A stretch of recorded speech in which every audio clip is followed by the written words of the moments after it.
Hi students, we for you Malayalam അക്കാദമിയിലേക്ക് വീണ്ടും സ്വാഗതം. കാലിക്കറ്റ് യൂണിവേഴ്സിറ്റിയുടെ 2019-20 അധ്യയന വർഷത്തിലെ BA BScയുടെ മലയാള സാഹിത്യം 2ാം സെമസ്റ്ററാണ് നമ്മൾ പഠിച്ചുകൊണ്ടിരിക്കുന്നത്. കൽപ്പറ്റ നാരായണൻ്റെ സ്ത്രീയില്ലാത്ത മാതൃഭൂമി എന്ന് പറയുന്ന പാഠമാണ് നമ്മൾ പഠിക്കുന്നത്. അതിൻ്റെ 2ാമത്തെ ഭാഗമാണ് ഇന്ന് നമ്മൾ ചർച്ച ചെയ്യുന്നത്. കഴിഞ്ഞ ഭാഗത്തിൽ കൽപ്പറ്റ നാരായണൻ എന്ന എഴുത്തുകാരനെക്കുറിച്ചും സ്ത്രീയില്ലാത്ത മാതൃഭൂമി എന്ന് പറയുന്ന ലേഖനത്തിൻ്റെ പ്രത്യേകതകളെക്കുറിച്ച് നമ്മൾ സംസാരിച്ചു. അപ്പോൾ ക്ലാസ്സിലേക്ക് എല്ലാവർക്കും സ്വാഗതം. കഴിഞ്ഞ ക്ലാസ്സിൽ ഞാൻ മനഃശാസ്ത്രജ്ഞനായ ഫ്രോയിഡ് പറഞ്ഞു വെച്ച ഈഡിപ്പസ് കോംപ്ലക്സ്, അപ്പോൾ ഒരു ഈഡിപ്പസിനെ കുറിച്ച് നമ്മളവിടെ കേട്ടു. അപ്പോൾ ഈഡിപ്പസിൻ്റെ കഥ ഒന്ന് ശ്രദ്ധിക്കാം. ആരാണ് ഈ ഈഡിപ്പസ് എന്ന് പറയുന്ന രാജാവ്? അപ്പം ക്ലാസ്സിലേക്ക് എല്ലാവർക്കും വീണ്ടും സ്വാഗതം. ഈഡിപ്പസ് എന്ന് പറയുന്നത് തീബ്സിലെ രാജാവാണ്. തീബ്സിലെ കാഡ്മസ് രാജാവിന് സ്വന്തം അച്ഛനെ കൊന്ന് അമ്മയെ വേൾക്കുന്ന ഒരു പുത്രനുണ്ടാകുമെന്ന് പ്രവചനമുണ്ടായി. അപ്പോൾ കേൾക്കുക, തീബ്സിലെ കാഡ്മസ് എന്ന് പറയുന്ന രാജാവിന് ഒരു പ്രവചനം ലഭിച്ചു. അതായത് സ്വന്തം അച്ഛനെ കൊന്ന് അമ്മയെ വിവാഹം കഴിക്കും, അതിലൊരു പുത്രനുണ്ടാകുമെന്ന്. അങ്ങനെ ആ പ്രവചനം കേട്ട് കഴിഞ്ഞപ്പോൾ അത് നടക്കാതിരിക്കാൻ വേണ്ടി റാണിക്ക് പിറന്ന പുത്രനെ കാലുകൾ തുളച്ച് കമ്പി കൊണ്ട് ചേർത്ത് ബന്ധിച്ച് സിദറോൺ പർവ്വതത്തിൽ ഉപേക്ഷിക്കുന്നു. അപ്പോൾ ആ പ്രവചനം നടക്കരുതല്ലോ. അതിനുവേണ്ടി, അത് നടക്കാതിരിക്കാൻ വേണ്ടി റാണിക്കുണ്ടായ പുത്രനെ കാലുകൾ തുളച്ചിട്ട് കമ്പി കൊണ്ട് ചേർത്ത് ബന്ധിച്ച് സിദറോൺ പർവ്വതത്തിൽ ഉപേക്ഷിച്ചു. പക്ഷേ ശിശു മരിച്ചില്ല. അതിനെ കണ്ടെത്തിയ ഒരാട്ടിടയൻ ശിശുവിനെ എടുത്തു വളർത്തി. അപ്പോൾ സിദറോൺ പർവ്വതത്തിൽ ഉപേക്ഷിച്ചുവെങ്കിൽ ആ ശിശു മരിച്ചൊന്നും പോയില്ല. അതിനെ ഒരു ആട്ടിടയൻ കണ്ടെത്തുന്നു, എടുത്തു വളർത്തുന്നു. മക്കളില്ലാതെ ദുഃഖിച്ചിരുന്ന തൻ്റെ സ്വാമിയായ കോറിന്തു രാജാവിന് ആ കുഞ്ഞിനെ ഈ ആട്ടിടയൻ കൊടുത്തു. അപ്പോൾ മക്കളില്ലാതെ ദുഃഖിച്ചിരിക്കുന്ന ആട്ടിടയൻ്റെ സ്വാമിയുടെ പേരാണ് കോറിന്ത് രാജാവ്. ആ കുഞ്ഞിനെ കൊണ്ടുവന്ന് ആട്ടിടയൻ കോറിന്ത് രാജാവിന് ഏൽപ്പിച്ചു. ഈഡിപ്പസ് എന്ന വാക്കിൻ്റെ അർത്ഥം തന്നെ കാലിൽ അല്ലെങ്കിൽ പാദത്തിൽ നീരുള്ളവൻ എന്നർത്ഥമാണ്. അപ്പോൾ ഈഡിപ്പസ് എന്ന് പറയുന്ന വാക്കിൻ്റെ അർത്ഥം പാദത്തിൽ നീരുള്ളവൻ എന്നാണ്. കോറിന്ത് രാജാവിൻ്റെ മകനായ ഈഡിപ്പസ് വളർന്നു വരുമ്പോൾ താൻ അച്ഛനെ കൊല്ലുമെന്നും അമ്മയെ വേൾക്കുമെന്നും പ്രവചനമുണ്ടായി. അത് കേട്ട് അദ്ദേഹം കൊട്ടാരം വിട്ടോടി. അപ്പോൾ കേൾക്കണം, കോറിന്ത് രാജാവിൻ്റെ മകനായിട്ട് ഈഡിപ്പസ് വളരുകയാണ്. അപ്പോഴും ഈഡിപ്പസിനൊരു പ്രവചനം വീണ്ടും ലഭിച്ചു. താൻ അച്ഛനെ കൊല്ലും, അമ്മയെ വിവാഹം കഴിക്കും. ഈ പ്രവചനം കേട്ട് പേടിച്ചിട്ട് അദ്ദേഹം കൊട്ടാരം വിട്ടോടി. അങ്ങനെ സഞ്ചരിക്കുമ്പോൾ വഴിക്ക് വെച്ച് രഥത്തിൽ സഞ്ചരിച്ചിരുന്ന ഒരാളോട് വഴക്കുണ്ടാക്കുകയും ഈഡിപ്പസ് ആ ആളെ വല്ലാണ്ട് പ്രഹരിക്കുകയും ചെയ്തു.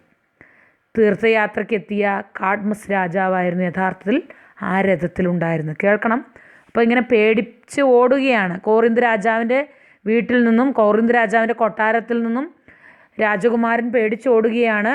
ഓടുന്ന വേളയിൽ വഴിക്ക് വെച്ച് രഥത്തിൽ സഞ്ചരിക്കുന്ന ഒരാളോട് വലിയ വഴക്കുണ്ടാക്കുകയും ഈ ഈഡിപ്പസ് അയാളെ അടിക്കുകയും ചെയ്തു. ശരിക്കും ആ രഥത്തിലുണ്ടായിരുന്ന തീർത്ഥയാത്രയ്ക്കെത്തിയ കാഡ്മസ് എന്ന് പറയുന്ന അച്ഛൻ ആയിട്ടുള്ള രാജാവ് തന്നെയായിരുന്നു. അദ്ദേഹം ഈഡിപ്പസിൻ്റെ അടിയേറ്റ് മരിച്ചു. അപ്പോൾ കാഡ്മസ് ഈഡിപ്പസിൻ്റെ അടിയേറ്റ് മരിച്ചു. ഈ കഥയൊന്നും അറിയാതെ പാവം ഈഡിപ്പസ് യാത്ര തുടർന്നു. അങ്ങനെ നടന്ന് അദ്ദേഹം തീബ്സിൽ എത്തി. അപ്പം തീബ്സിൽ തിരിച്ചെത്തി. അവിടെ സ്പിങ്സ് എന്ന രാക്ഷസിയുടെ ശല്യത്തിൽ നിന്നും രാജ്യത്തെ രക്ഷിച്ചു. അപ്പോൾ തീബ്സിൽ തിരിച്ചെത്തിയ ഈഡിപ്പസ് സ്പിങ്സ് എന്ന രാക്ഷസിയുടെ ശല്യത്തിൽ നിന്നും തീബ്സ് രാജ്യത്തെ രക്ഷിച്ചു. സ്പിങ്സ് ചോദിച്ച ചോദ്യത്തിന് ഉത്തരം പറഞ്ഞാണ് ഈഡിപ്പസ് രാജ്യത്തെ രക്ഷിച്ചത്. അപ്പോൾ സ്പിങ്സ് എന്ന് പറയുന്ന രാക്ഷസിയിൽ നിന്ന് എങ്ങനെ തീബ്സിനെ ഈഡിപ്പസ് രക്ഷിച്ചു എന്ന് ചോദിച്ചാൽ, സ്പിങ്സ് ചോദിച്ച ചോദ്യത്തിന് ഈഡിപ്പസ് കൃത്യമായ ഉത്തരം കൊടുത്തിട്ടാണ് രാജ്യത്തെ രക്ഷിച്ചത്. രാവിലെ 4 കാലിലും ഉച്ചയ്ക്ക് 2 കാലിലും വൈകുന്നേരം 3 കാലിലും നടക്കുന്ന ജീവി ഏത് എന്നായിരുന്നു സ്പിങ്സിൻ്റെ ചോദ്യം. അപ്പോൾ സ്പിങ്സ് എന്ന രാക്ഷസി ഈഡിപ്പസിനോട് ചോദിച്ച ചോദ്യമാണ് ഇപ്പോൾ പറഞ്ഞത്. രാവിലെ 4 കാലിലും ഉച്ചയ്ക്ക് 2 കാലിലും വൈകുന്നേരം 3 കാലിലും നടക്കുന്ന ജീവി ഏതാണ്? ഈഡിപ്പസ് തക്കതായ ഉത്തരം നൽകി, മനുഷ്യൻ എന്ന്. അങ്ങനെ ജനങ്ങളുടെ നിർബന്ധത്തിന് വഴങ്ങി രാജവിധവയെ വിവാഹം ചെയ്തു. അപ്പോൾ കേൾക്കണം, ജനങ്ങൾ നിർബന്ധിച്ചതനുസരിച്ച് രാജാവിൻ്റെ വിധവയെ ഈഡിപ്പസ് വിവാഹം ചെയ്തു. 4 മക്കൾ ജനിച്ചതിന് ശേഷമാണ് യഥാർത്ഥത്തിൽ തീബ്സിൽ ദുർലക്ഷണങ്ങൾ കാണാൻ തുടങ്ങിയത്. രാജ്യത്തെ ബാധിച്ചിരിക്കുന്ന ആപത്തുകൾക്കെല്ലാം കാരണം ഈഡിപ്പസിൻ്റെ അശുദ്ധി കാരണമാണെന്ന് തെളിയിക്കപ്പെടുകയാണ്. അപ്പോൾ ഈഡിപ്പസ് വിവാഹം കഴിച്ചത് സ്വന്തം അമ്മയെ തന്നെയാണ്. അമ്മയെ വിവാഹം ചെയ്ത് ഇണയായി ജീവിച്ച കുറ്റത്തിന് സ്വന്തം കണ്ണുകൾ ഈഡിപ്പസ് കുത്തിപ്പൊട്ടിച്ച് അന്ധനായി പശ്ചാത്തപിക്കുന്നത് നമുക്ക് പിന്നീട് തുടർന്ന് വായിക്കുമ്പോൾ കഥകളിൽ കാണാം. രാജ്ഞി ആത്മഹത്യ ചെയ്തു. അപ്പോൾ അമ്മ അല്ലെങ്കിൽ ഭാര്യയായ അമ്മ ആത്മഹത്യ ചെയ്തു. പുത്രന്മാർ 2 പേരും അമ്മാവനായ ക്രിയോണിൻ്റെ സംരക്ഷണത്തിൽ നഗരത്തിൽ കഴിഞ്ഞു. അപ്പോൾ 4 മക്കൾ ജനിച്ചു എന്ന് പറഞ്ഞു. അതിൽ 2 പുത്രന്മാർ അമ്മാവനായ ക്രിയോണിൻ്റെ സംരക്ഷണയിൽ നഗരത്തിൽ തന്നെ കഴിഞ്ഞു. ആൻറ്റിഗണി എന്ന പുത്രി അച്ഛനോടൊപ്പം നിന്നു. അപ്പം ഈഡിപ്പസിൻ്റെ മകളാണ് ആൻറ്റിഗണി. ആൻറ്റിഗണി എന്ന പുത്രി അച്ഛനോടൊപ്പം നിന്നു.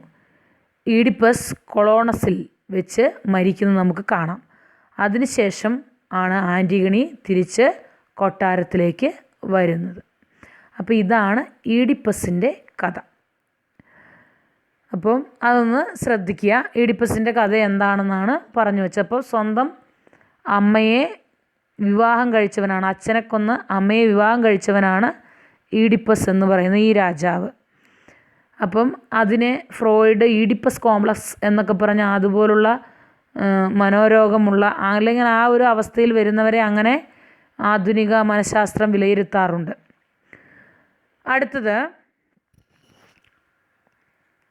അടുത്ത ചോദ്യത്തിലേക്ക് പോവുകയാണ്. ബാലാമണി അമ്മ ജമദഗ്നി മഹർഷിയുടെ പ്രിയപത്നിയായ രേണുകയെക്കുറിച്ച് വിവരിച്ചിട്ടുള്ളത് നമ്മൾ ഉപന്യാസം മാതൃകയിലുള്ള അല്ലെങ്കിൽ പാഠസംഗ്രഹത്തിൽ കഴിഞ്ഞ ക്ലാസ്സിൽ കണ്ടു. എങ്കിലും വീണ്ടും പറയട്ടെ, ബാലാമണി അമ്മ ജമദഗ്നി മഹർഷിയുടെ പ്രിയപത്നിയായ രേണുകയെക്കുറിച്ച് എന്താണ് വിവരിച്ച് പറയുന്നത്? കേൾക്കാം. പാഠം തുടങ്ങുന്ന ഇങ്ങനെയാണ്. അദൃശ്യയായി മൂകയായി ഇല്ലാത്തതുപോലെ ജീവിച്ചു പോന്നവളായിരുന്നു ജമദഗ്നി മഹർഷിയുടെ പത്നിയായ രേണുക. അപ്പം രേണുക ജീവിച്ചിരിക്കുന്ന അവസ്ഥയെക്കുറിച്ചാണ് പറയുന്നത്. അദൃശ്യയായി മൂകയായി ഇല്ലാത്തതുപോലെ ജീവിച്ചു പോന്നു യഥാർത്ഥത്തിൽ ജമദഗ്നി മഹർഷിയുടെ പത്നിയായ രേണുക. ഈ സ്ത്രീയില്ലാത്ത മാതൃഭൂമി എന്ന് പറയുന്ന പാഠം കൽപ്പറ്റ നാരായണൻ തുടങ്ങുന്നത് ഇങ്ങനെ തന്നെയാണ്. അത്രമേൽ അദൃശ്യമായതിനാലാണ് സ്ത്രീ ഇത്രമേൽ ദൃശ്യയാവാൻ വെമ്പുന്നത്. ഭയമാണ്. സ്വർണ്ണാഭരണങ്ങൾ അണിഞ്ഞത് ഭയമാണ്. പട്ടുവസ്ത്രങ്ങൾ ധരിച്ച് വളകളിട്ട് പാദസരങ്ങൾ അണിഞ്ഞ് സുഗന്ധദ്രവ്യങ്ങൾ പൂശി വന്നു നിൽക്കുന്നത് മുള്ളുള്ള മരം പോലെ ഭീരു, ചമഞ്ഞ സ്ത്രീയെപ്പോലെ ഭീരു എന്ന് ഭാഷകവിത കേരളം കണ്ടുകൊണ്ട് നടക്കുമ്പോൾ ആർക്കും മനസ്സിൽ ചില ചിന്തകൾ ഊറി വരും എന്നാണ് അദ്ദേഹം ഈ പാഠത്തിൻ്റെ ആരംഭത്തിൽ പറഞ്ഞത്. അപ്പോൾ ബാലാമണി അമ്മ ജമദഗ്നി മഹർഷിയുടെ പ്രിയപത്നിയായ രേണുയെക്കുറിച്ചും വിവരിക്കുന്നത് ഇങ്ങനെ തന്നെയാണ്. അദൃശ്യയായി മൂകയായി ഇല്ലാത്തതുപോലെ ജീവിച്ചു പോന്നവളായിരുന്നു ജമദഗ്നി മഹർഷിയുടെ പത്നിയായ രേണുക. കുലീനയായ സ്ത്രീയായിരുന്നു അവൾ. ഒരു മധുമാസ കാലത്ത് കുയിലുകൾ കൂവുന്ന കാട്ടിലെ പൂക്കൾ വിടർന്നു നിൽക്കുന്ന ആറ്റുവക്കത്ത് നിൽക്കുകയാണ് രേണുക. അപ്പോഴാണ് പ്രേമലോലുപരായി നീന്തിക്കളിക്കുന്ന ഗന്ധർവരുടെ ജീവിതോത്സവം അവരുടെ ശ്രദ്ധയിൽ പെടുന്നത്. അവളുടെ ഉള്ളിലെ സ്ത്രീ കെട്ടുപൊട്ടിക്കാനായി അല്ലെങ്കിൽ സ്ത്രീ എന്ന് പറയുന്ന ചിന്ത കെട്ടുപൊട്ടിക്കാനായി ഒന്ന് കുതറി. കാരണം തനിക്കൊരിക്കലും ഉണ്ടാകാനിടയില്ലാത്ത ആ സന്തോഷത്തെക്കുറിച്ച് ഓർത്ത് അവൾ നെടുവീർപ്പിട്ടു. പിന്നീട് അവൾ പിടയുന്ന കരളുമായി ആശ്രമത്തിലേക്ക് തിരികെ പോന്നു. രോമാഞ്ചമണിഞ്ഞ ഭാര്യയുടെ ശരീരത്തിൽ നിന്നും ക്രാന്തദർശിയായ ജമദഗ്നി മഹർഷി അവൾ ചെയ്ത തെറ്റിനെ മനസ്സിലാക്കുന്നു അല്ലെങ്കിൽ കണ്ടെത്തുന്നു. മനസ്സാൽ ചെയ്യപ്പെട്ട പാപം ഗുരുതരമാണെന്ന് പറഞ്ഞുകൊണ്ട് കുലത്തിൻ്റെ വിശുദ്ധിക്കായി പാപിയായ അമ്മയെ കൊല്ലാൻ സ്വന്തം മക്കളോട് ആവശ്യപ്പെടുന്നു. പരശുരാമൻ മാത്രം അതിന് തയ്യാറാകുകയാണ്. മൂർത്തമായ വിനയം പോലിരുന്ന ശരീരം മഴുവാൽ അറ്റുവീഴുന്നു. സന്തോഷവാനായ ജമദഗ്നി ആവശ്യമുള്ള വരം ചോദിക്കുവാൻ പരശുരാമനോട് ആവശ്യപ്പെടുന്നു. അങ്ങനെ ആവശ്യമുള്ള വരം ചോദിച്ചപ്പോൾ ഒരിക്കൽ കൂടി മാതൃഹത്യ ചെയ്യുകയാണ് പരശുരാമൻ ചെയ്യുന്നത്. മുൻമട്ടിൽ പവിത്രയായി പാപിനിയായിട്ടില്ല എന്നെ അമ്മ, സന്മതേ ഭവൽ സ്മൃതിയാൽ ജീവിക്കാവൂ എന്ന് പരശുരാമൻ വരമായി ചോദിക്കുന്നു. അതൃപ്തയായി കൈവരാത്തവയ്ക്കായി എന്നും പിടയുന്നവളായി തൻ്റെ സത്യമായി ഭർത്താവിൻ്റെ സ്മരണയിൽ കഴിയാനുള്ള സ്വാതന്ത്ര്യം അവൾക്ക് നിഷേധിക്കുന്നു. ഇതാണ് രണ്ടാമതും പരശുരാമൻ ചെയ്ത മാതൃഹത്യ. മൂർത്തമാം വിനയം പോലിരുന്നോരുടൽ ആയി അവൾ മരണശേഷവും അയാളുടെ സ്മൃതിയിൽ തുടരുന്നു.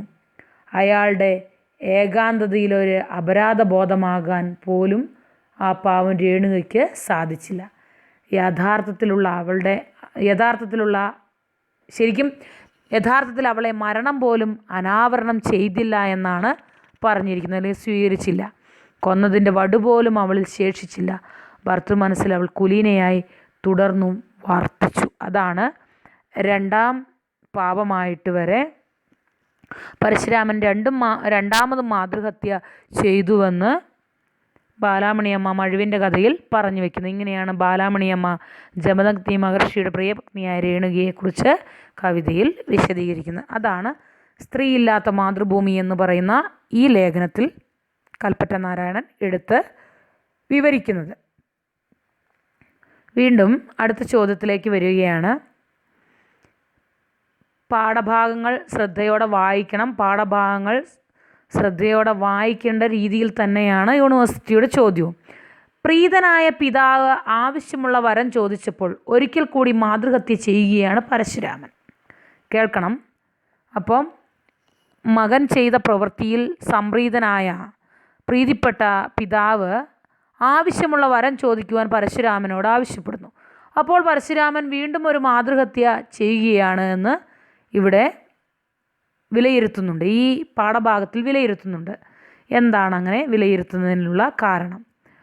അപ്പം നമ്മൾ കണ്ടു, പ്രേമലോലുപരായി നീന്തിക്കുളിക്കുന്ന ഗന്ധർവരുടെ ജീവിതോത്സവം കണ്ട് നെടുവീർപ്പിട്ട് നിൽക്കുന്ന, അല്ലെങ്കിൽ രോമാഞ്ചമണിഞ്ഞു നിൽക്കുന്ന ശരീരവുമായി കടന്നു വരുന്ന രേണുകയെ കണ്ടപ്പോൾ ക്രാന്തദർശിയായ ജമദഗ്നി മഹർഷി അവൾ ചെയ്ത തെറ്റ് കണ്ടെത്തി. മനസ്സുകൊണ്ട് ഗുരുതരമായ പാപം ചെയ്തവൾ എന്ന രീതിയിൽ അമ്മയെ കൊല്ലാൻ മക്കളോട് ആവശ്യപ്പെടുന്നു. കുലത്തിൻ്റെ വിശുദ്ധിക്കായിട്ടാണ് ജമദഗ്നി മഹർഷി ഇങ്ങനെ ആവശ്യപ്പെടുന്നത്. അതുകൊണ്ട് തന്നെ കുലത്തിൻ്റെ വിശുദ്ധിക്കായിട്ട് അച്ഛൻ ആവശ്യപ്പെട്ടാൽ അച്ഛൻ്റെ ആവശ്യപ്പെടൽ കുലത്തിൻ്റെ വിശുദ്ധിക്കായിട്ടാണെന്ന് കരുതിയ മകൻ പരശുരാമൻ മാത്രമായിരുന്നു. അങ്ങനെ പരശുരാമൻ ആ കൃത്യം ചെയ്യാനായി മുന്നോട്ട് വരുന്നു. മൂർത്തമാം വിനയം പോലിരുന്ന ഉടൽ അങ്ങനെ പരശുരാമൻ്റെ കൈകളാൽ, അല്ലെങ്കിൽ പരശുരാമൻ്റെ കയ്യിലിരുന്ന മഴുവാൽ അറ്റു വീഴുന്നു നമുക്ക് കാണാം. ഇതിൽ സംപ്രീതനായ പിതാവ് ആവശ്യമുള്ള വരം ചോദിക്കാൻ പറഞ്ഞപ്പോൾ ഒരിക്കൽ കൂടി മാതൃഹത്യ ചെയ്യുകയാണ് പരശുരാമനെന്ന് ബാലാമണിയമ്മ കൂട്ടിച്ചേർക്കുന്നു. മുൻമട്ടിൽ പവിത്രയായ പാപിനിയായിട്ടല്ല അമ്മ അങ്ങയുടെ മനസ്സിൽ ജീവിക്കേണ്ടത് എന്ന് പരശുരാമൻ ആവശ്യപ്പെടുന്നു. അതിലൂടെ അതൃപ്തയായി കൈവരാത്തവയ്ക്കായി എന്നും പിടയുന്നവളായി തൻ്റെ സത്യമായി ഭർത്താവിൻ്റെ സ്മരണയിൽ കഴിയാനുള്ള സ്വാതന്ത്ര്യം പരശുരാമൻ അവൾക്ക് നിഷേധിക്കുന്നുവെന്നാണ് ഇവിടെ പറഞ്ഞു വയ്ക്കുന്നത്. അപ്പം അച്ഛനോട് വരം ആവശ്യപ്പെടുന്ന പരശുരാമൻ പറയുന്നത്, മുൻമട്ടിൽ പവിത്രയായ പാപിനിയായിട്ടല്ല അമ്മ സന്മതേ ഭവൽ സ്മൃതിയിൽ ജീവിക്കാവൂ എന്നാണ് ആവശ്യപ്പെട്ടത്. അങ്ങനെ മൂർത്തമാം വിനയം പോലെ ഇരുന്നോരുടൽ ആയി അവൾ മരണശേഷവും അയാളുടെ സ്മൃതിയിൽ ജീവിക്കുകയാണ്. അതായത് ജമദഗ്നി മഹർഷിയുടെ മനസ്സിൽ അവൾ വിനയത്തിൻ്റെ മൂർത്തഭാവമായി തന്നെ പിന്നീടും ജീവിക്കണമെന്നാണ് പരശുരാമൻ ആവശ്യപ്പെടുന്നത്. അയാളുടെ ഏകാന്തതയിൽ ഒരു ബോധമാകാൻ ശരിക്കും രേണുകയ്ക്ക് സാധിച്ചില്ല എന്നാണ് ഇവിടെ വിലയിരുത്തുന്നത്. യഥാർത്ഥത്തിലുള്ള അവളെ മരണം പോലും അനാവരണം ചെയ്തില്ല, അല്ലെങ്കിൽ യഥാർത്ഥത്തിൽ മരണം പോലും അവളെ സ്വീകരിച്ചില്ല എന്നും കൊന്നതിൻ്റെ വടുപോലും അവരിൽ ശേഷിച്ചില്ല എന്നും ഭർത്താവിൻ്റെ മനസ്സിൽ കുലീനയായി തുടർന്നും അവൾ ജീവിച്ചു എന്നുമാണ് ഇവിടെ വിലയിരുത്തുന്നത്. അടുത്ത ചോദ്യം, ചിരഞ്ജീവിയാണ് പരശുരാമൻ എന്ന സങ്കല്പത്തിൻ്റെ പൊരുൾ പരതുകയായിരുന്നു. സ്വന്തം സ്ത്രീ സ്വത്തും ഉപയോഗിച്ച് ബാലാമണി അമ്മ. ഇത് എന്താണ് ഇങ്ങനെ എടുത്തു പറയാനുള്ള കാരണം? ചിരഞ്ജീവിയാണ് പരശുരാമൻ, ഒരിക്കലും മരണമില്ലാത്തവനാണ് പരശുരാമൻ.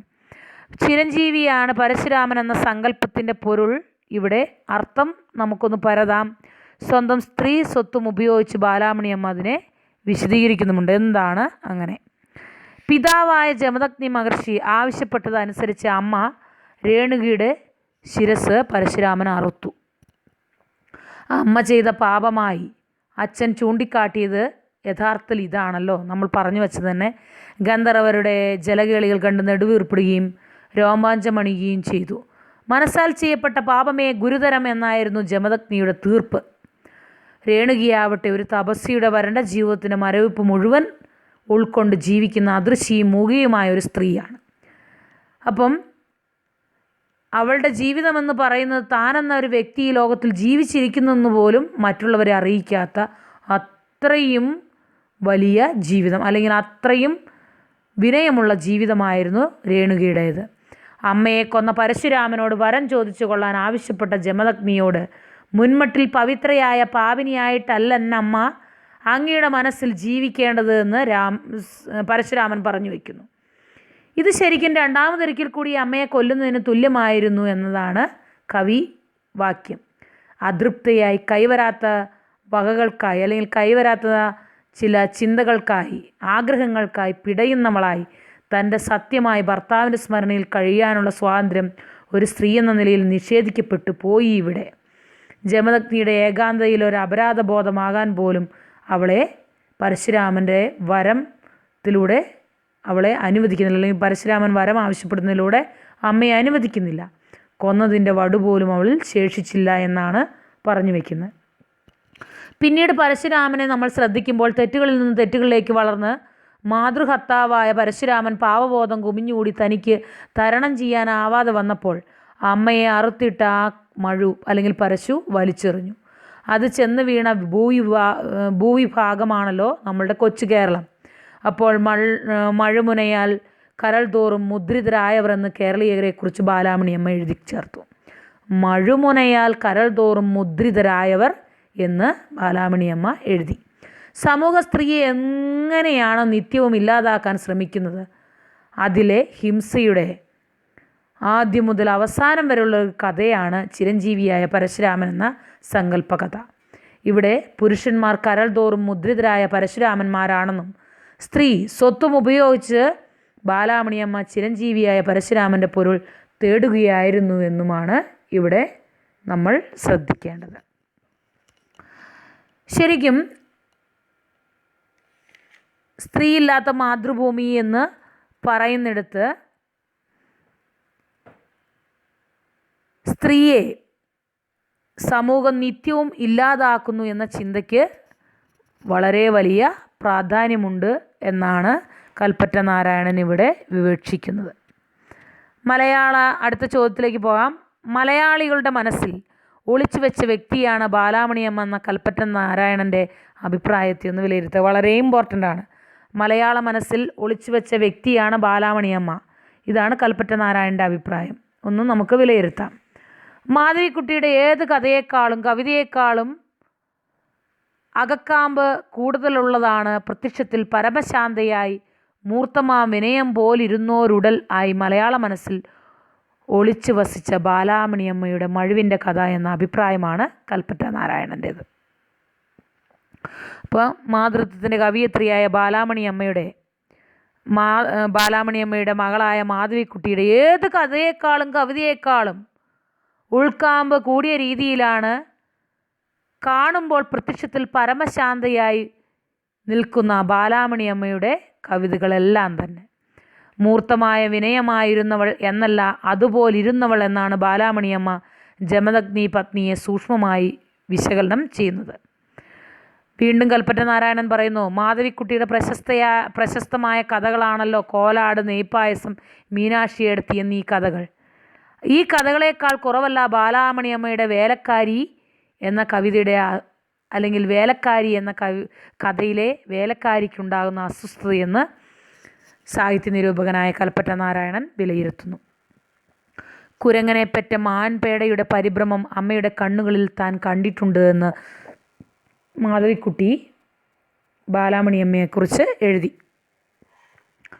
വളരെ ഇമ്പോർട്ടൻ്റ് ആണ് ഈ പറഞ്ഞ വരി. കുരങ്ങനെ പെറ്റ മാൻപേടയുടെ പരിഭ്രമം അമ്മയുടെ കണ്ണുകളിൽ താൻ കണ്ടിട്ടുണ്ട് എന്ന് മാധവിക്കുട്ടി ബാലാമണിയമ്മയെക്കുറിച്ച് എഴുതിയത്. അരക്ഷിതരാവാൻ എന്നും ധീരത കാട്ടിയ കമലയെ പെറ്റത് മഴുവിൻ്റെ കഥയും വിട്ടയക്കുക കൂട്ടിൽ നിന്ന് തന്നെ ഞാനൊട്ടുവാനിൽ പറന്നു നടക്കട്ടെ എന്ന വാക്യം ആന്തരിക ചൈതന്യമായ നിരവധി കവിതകളിലും എഴുതിയ ബാലാമണിയമ്മ തന്നെയാണെന്നും അവരുടെ കണ്ണിൽ ഒരു പരിഭ്രമവും സൃഷ്ടിക്കാൻ കമലയ്ക്ക് ആയിട്ടുണ്ടാവില്ല എന്നും താൻ കരുതുന്നതായിട്ട് കൽപ്പറ്റ നാരായണൻ വിലയിരുത്തുകയാണ്. എന്നും കൈവരാത്തവയ്ക്കായി പിടയും കരൾ എന്നവർ സംക്ഷേപിച്ച അല്ലെങ്കിൽ അങ്ങനെ പറഞ്ഞു വെച്ച ആ സ്ത്രീ സ്വത്വം കമലയിലൂടെ സ്വാഭാവികമായി തുടരുകയായിരുന്നു എന്ന് നമ്മൾ മനസ്സിലാക്കണം. കമല മാരകമായി ജീവിച്ചു എന്ന് തറപ്പിച്ച് പറയാൻ പറ്റാത്തതുപോലെ തന്നെ ബാലാമണിയമ്മ ഏറെ നിശബ്ദയായി ജീവിച്ചു എന്ന് പറയാൻ പറ്റില്ല എന്നാണ് കൽപ്പറ്റ നാരായണൻ്റെ തുറന്ന അഭിപ്രായം. അപ്പോൾ ഇതിൻ്റെ അടുത്ത ഭാഗം അടുത്ത ക്ലാസ്സിൽ നമുക്ക് കേൾക്കാം. Okay, thank you.